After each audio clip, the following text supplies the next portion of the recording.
오늘도 성령 충만을 사모하여서 새벽을 깨우며 기도의 자리에 나오신 모든 성도님들을 환영하고 축복합니다. 수고하고 무거운 짐진 자들아 다 내게로 오라. 내가 너희를 쉬게 하리라. 하나님의 초청 앞에 감히 이 죄인이 나아갑니다. 아무리 애쓰고 노력해 보아도 내 삶의 평안은 결코 내 스스로의 노력이나 힘으로 얻을 수 없음을 겸손히 고백합니다. 여호와 샬롬, 참된 평화를 주시는 하나님, 지치고 고단한 우리 인생들에게 위로와 평안을 허락하여 주옵소서.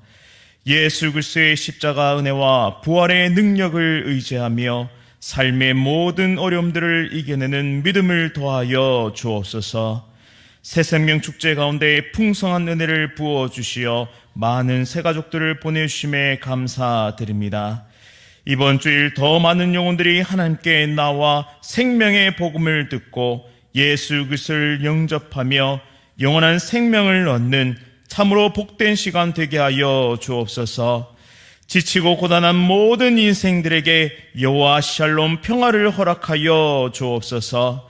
담임 목사님과 사모님 그리고 온 가정을 지켜주시고 모든 목회 사역 가운데 힘과 능력을 더하여 주옵소서. 원로 목사님과 사모님을 인도하여 주시고 풍성한 기쁨과 사랑이 충만케 하옵소서. 새벽을 깨우며 기도의 자리에 나온 귀한 성도들에게 기도 응답의 역사와 은혜를 부어 주옵소서. 천사 찬양대의 찬양을 기쁘게 받아주시고 은혜와 복을 더하여 주옵소서. 예수 그리스도의 이름으로 간절히 기도드립니다. 아멘. 오늘 하나님께서 우리에게 주시는 말씀은 사무엘하 20장 14절부터 26절까지의 말씀입니다. 구약성경 499면에 있습니다.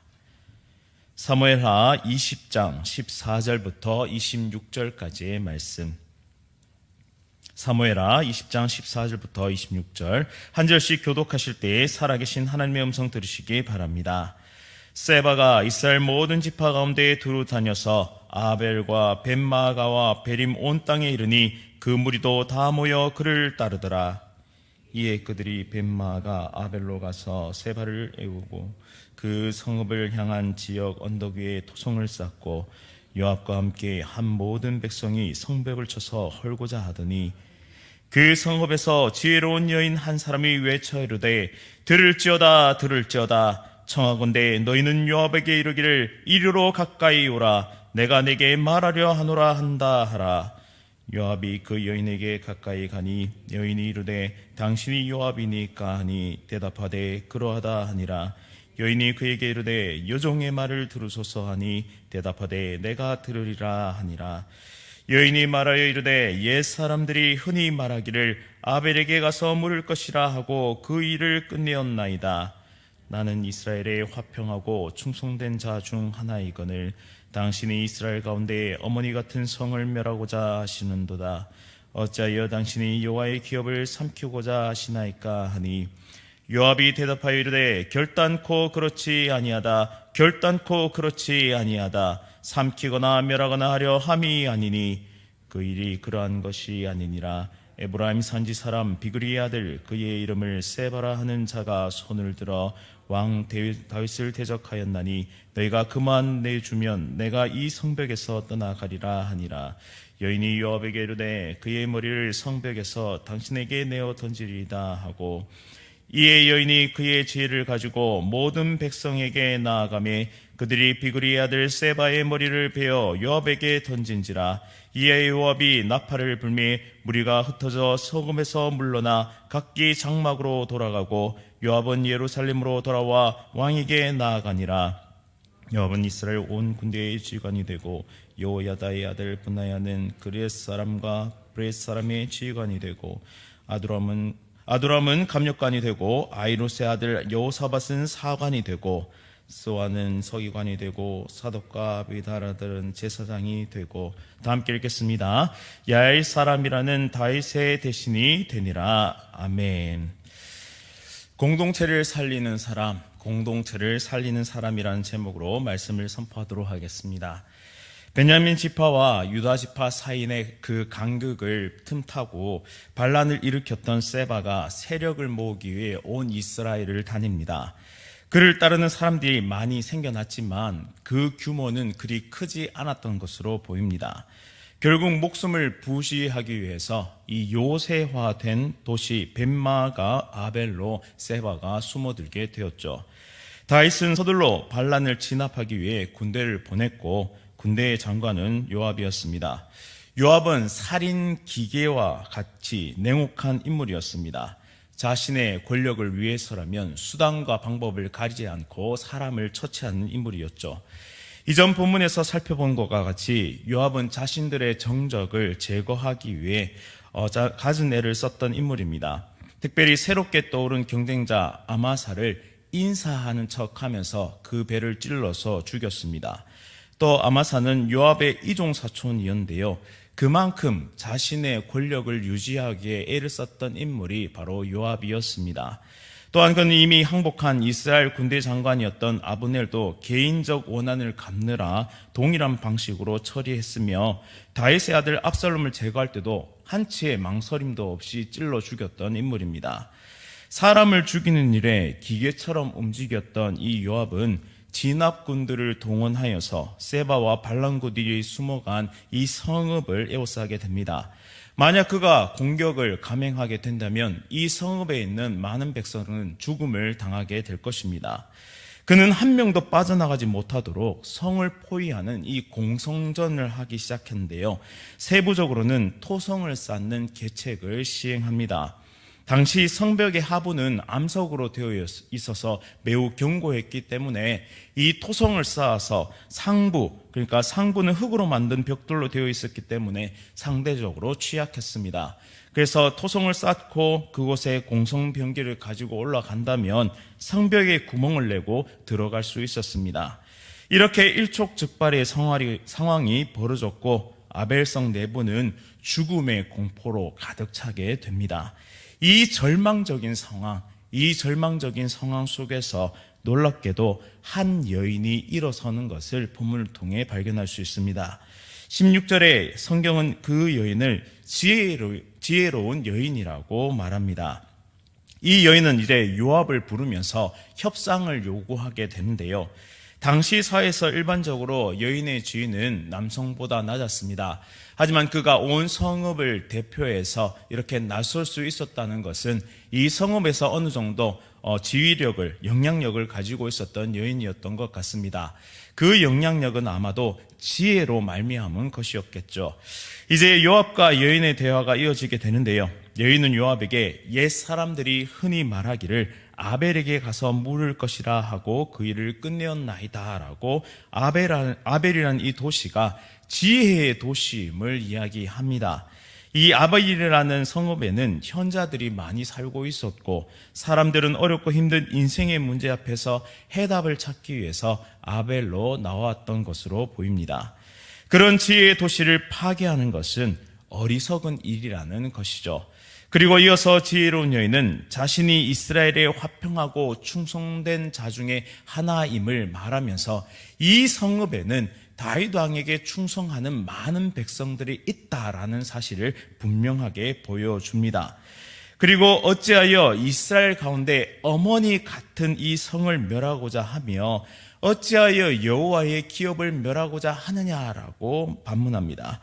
그러자 요압은 여인의 말에 결단코 그렇지 아니하다라면서 연거푸 그 사실을 부정합니다. 자신은 충성스러운 백성들을 해치지 않을 것이고 성읍을 멸하지 않을 것이라고 말합니다. 그러면서 한 가지 요구 조건을 제시하는데요. 그것은 세바의 머리를 베어다가 던지면 이 성읍을 멸하지 않겠노라. 세바의 머리, 바로 반란군의 수장인 이 세바의 머리만, 그 생명만 취하면 성읍을 파괴하지 않겠노라라고 제안합니다. 이에 여인은 그 요구를 수락하고 세바의 머리를 베어서 성벽에서 요압 군영 쪽으로 던지겠다고 약속합니다. 이 지혜로운 여인은 그의 지혜를 가지고 모든 백성에게로 나아가게 되는데요. 백성들을 설득하는 작업을 시작합니다. 이에 성읍 백성들은 세바의 머리를 베어서 요압에게 던집니다. 이제 반란은 진압되었고 요압은 나팔을 불고 군대를 물리고 예루살렘으로 돌아가게 됩니다. 그 이후에는 이 내각, 그러니까 다윗 왕을 도우는 이 신하들의 내각의 명단들이 나오게 되고 결국 평안하게 그 다윗의 치세가 이렇게 세워져 가는 것을 보게 됩니다. 우리는 이 말씀 가운데 공동체를 살리는 사람의 모습 세 가지를 살펴볼 수 있게 되는데요. 첫째는 지혜로운 여인은 절망 앞에서도 살 길을 제시했다라는 것입니다. 성벽에 올라서니 방역자 이 세바를 잡기 위해서 온 군대가 에워싸고 있었습니다. 그리고 그 군대를 지휘하는 지휘관은 냉혈한 바로 요압이었습니다.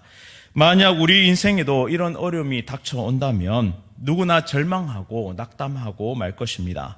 간담이 녹아내리고 그리고 아무런 생각이 들지 않을 것이죠. 그러나 지혜로운 여인은 절망 앞에서 주눅들지 않았다라는 사실입니다. 공동체를 살릴 수 있는 길을 제시하였고 담대히 요압과 협상하는 용기를 보여주었습니다. 이처럼 지혜는 죽음의 길을 생명의 길로 바꿀 수 있는 위대한 힘을 가지고 있습니다. 우리에게도 이런 지혜가 필요한데요. 이런 지혜는 어떻게 얻을 수 있을까요? 그 지혜는 바로 성경 말씀 속에서 찾을 수 있습니다. 우리가 어떠한 공격에 처할지라도 우리의 해답은 바로 성경 말씀에 있습니다. 많은 이스라엘 백성들이 아벨로 나와 자신의 문제를 해결했던 것처럼 우리는 성경 말씀으로 들어갈 때 진정한 인생의 해답을 얻을 수 있다는 사실입니다. 우리 앞에 태산과 같은 문제들이 놓여 있습니까? 또 원수들이 나를 포위하고 에워싸고 나를 무너뜨리고 하는 그런 상황 가운데 있습니까? 그럴 때 우리는 말씀의 검을 들어 올려야 합니다. 우리를 생명의 길로 인도하는 진리의 말씀을 붙잡을 때 우리는 죽음에서 생명으로 변화되는 놀라운 역사를 경험하게 될 것입니다. 이 사실을 기억하면서 어떠한 문제 앞에서도 지혜로운 여인과 같이 우리를 생명의 길로 인도하시는 그 하나님의 지혜, 바로 말씀으로 돌아갈 수 있는 우리 모두가 될 수 있기를 간절히 바랍니다. 두 번째로는 공동체를 살린 이 지혜로운 여인은 대면할 줄 아는 용기를 가지고 있었습니다. 만약 그녀가 지혜만 가지고 있었고 대면한 용기가 없었더라면 세바를 내주고 성읍을 구할 이 계책을 세웠더라도 실행할 수 없었을 것입니다. 지혜는 실천되어질 때에 능력으로 나타나게 되는 것입니다. 바꿔 말해서 하나님의 말씀을 받아 가진 우리가 삶 속에 이것을 행동으로 실천하고 순종할 때에 능력은 발휘된다는 사실입니다. 그러나 우리는 그 말씀대로 나아갈 용기가 부족하다는 현실을 경험하게 됩니다. 사람들의 시선 때문에 혹은 직장 내 분위기 때문에 이 순종의 걸음을 걸을 용기가 부족하게 되는 것이죠. 그리고 사탄은 끊임없이 말씀이 열매 맺지 못하도록 끊임없이 우리의 마음을 흔들어 놓습니다. 만약 우리가 생명을 살리는 일을 하고 있다고 생각한다면 혹은 내 가족의 생명을 살리는 일이라면 우리는 죽을 힘을 다해서 없던 지혜도 짜내지 않을까요? 그리고 그것을 행하기 위해 애쓰고 노력하지 않겠습니까? 우리 육신의 생명도 중요하지만 우리의 영혼도 생명이 중요하다는 사실, 우리 영혼의 생명도 중요하다는 사실을 기억해야 합니다. 말씀을 받아 가지고 용기를 내어 삶 가운데 대면함으로 가정 공동체를, 직장 공동체를, 교회 공동체를 복음의 지혜로 살려내는 귀한 하나님의 백성들 다 될 수 있기를, 우리의 삶 속에 그러한 순종의 모습들이 나타날 수 있기를 간절히 바랍니다. 이제 마지막으로 지혜로운 여인은 혼자 일을 처리하지 않는다라는 사실을 보게 됩니다. 그녀는 요압과의談판에서 평화의 길을 내었지만 즉시 돌아가서 성읍 공동체의 사람들을 설득하고 함께 이 과업을 수행하는 모습을 볼 수 있습니다. 그로 인하여 반역자 세바의 목을 요압에게 내줄 수 있었고 이 성읍을 구원할 수 있었습니다. 여인은 성실하게 공동체와 상의하고 설득하는 일을 감당했습니다. 아직 추종자들이 세바를 에워싸고 있는, 그러니까 세바에게 힘을 더하고 있는 이 상황에서 그의 목을 가져오기 위해서는 큰 위험이 따르는 일이었습니다. 하지만 성읍 공동체가 한 여인을 통해 한 마음을 가졌을 때 어려운 일을 해결할 수 있었습니다.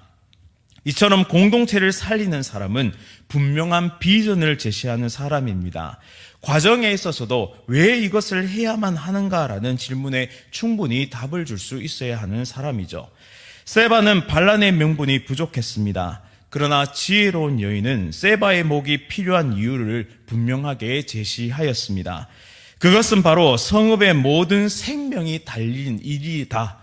이것은 성읍 모든 사람의 생명이 달린 일이다라는 사실을 분명하고도 지혜롭게 제시하였습니다.